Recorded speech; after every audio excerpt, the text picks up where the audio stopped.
53-year-old man marrying a 9-year-old girl is definitely wrong. Today, in Cairo, New York, London, it's wrong because it's a violation of the law. Eudora Comnene, the wife of King Baldwin III of Jerusalem, was born in 1145. She became the wife of King Baldwin III at the age of 13. But maybe today, in some other parts of the world, is not wrong because it's not violating the law or the customs and traditions of people. And maybe in those three cities, Cairo, London, or New York, few centuries ago, it was not wrong because it was not violating anything too. So to say that something is wrong or not, you have to say it's wrong because of what? Because it's violating what? Now let's go through European palaces to see more of these cases. In the 12th century, on September 14th in 1169, a Byzantine emperor named Alexis Comnenus II married a beautiful girl named Agnes when her age was only 9 years old. It was an official and natural marriage back at that time. Also, when do people get married? Usually people get married after they finish their studies because it's very difficult to study and be married at the same time. So in the cities you find girls getting married in the age of 22, 23 after they finish college. In the villages where usually people don't go to college, you find girls getting married in the age of 18, 19 after they finish school. What do you think was the case when there were no schools or colleges? What were girls doing? They were just getting married as soon as they reached puberty. Mary, peace be upon her, gave birth to Al-Masih ibn Maryam, or Jesus, when she was only 13 years old. Actually, today, after 1500 years, you find in the US girls getting married by the law at the age of 13. In New Hampshire, the age of marriage starts at 13 years old for girls by the consent of their parents. In Texas, 14 years old. In Missouri and Mississippi, 15 years old by the consent of their parents. Also in Spain, until 1995, it was 12 years old. And now it's 13 years old. In Canada, 100 years ago, it was about 11 years old.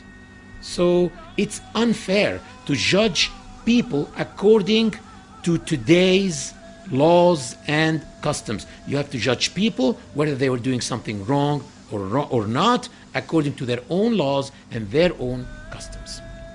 To prove that that was the norm at that time, you will find many evidence actually. First of all, Prophet Muhammad was not the first man in the life of Lady Aisha. Lady Aisha, in the age of 6, was actually engaged to another man called Jubayr ibn Mut'am ibn Adi.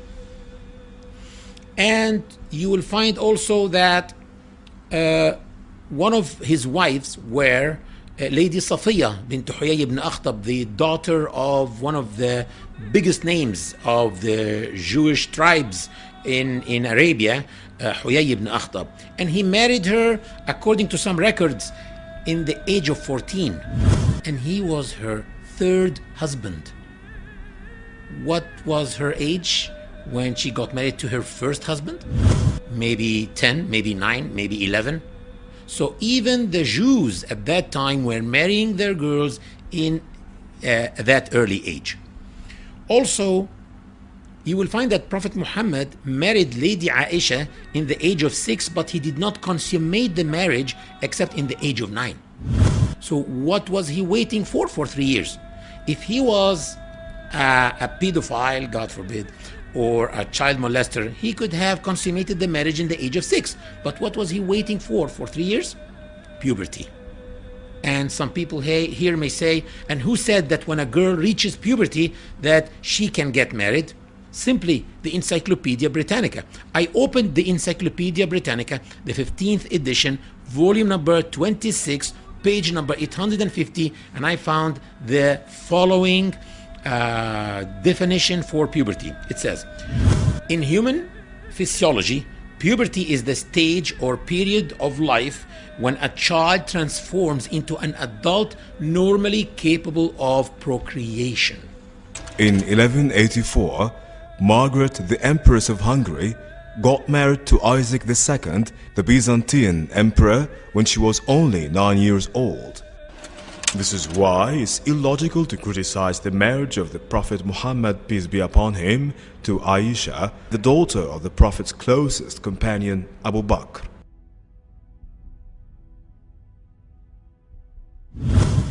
One may ask himself, did Prophet Muhammad, peace be upon him, had any enemies? You will find that the hypocrites in the Muslim community were enemies, the pagans were his enemies, and the Jews of Arabia were his enemies. And you will find that they tried by all means to tarnish his image, and they called him all the possible bad names that they can. But they did not say that he was a child molester. Why?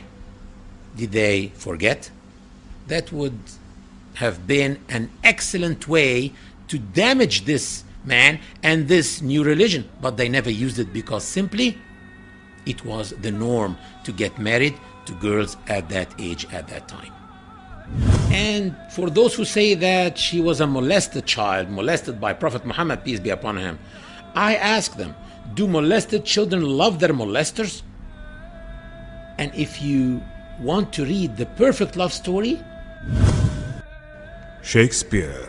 We all know this famous British outstanding playwright and his famous play Romeo and Juliet, who reached the age of Juliet, the heroine of this play, was not more than 13 years old. I recommend that you don't read Romeo and Juliet, because actually Romeo committed suicide at the end of the story. Read Muhammad and Aisha. In the very words of Aisha herself, explaining how beautiful this relationship was between her and Prophet Muhammad, peace be upon him. Lady Aisha explains that he used to race with her, and she says that when he used to drink from her glass, he used to make sure that she sees him putting his lips in the same place where she was putting her lips and to drink from the glass. Lady Aisha says that when she used to say, "Oh my God, I have a headache," he used to say, "It's me who can sense your headache in my head." Lady Aisha was so proud that he died in her arms.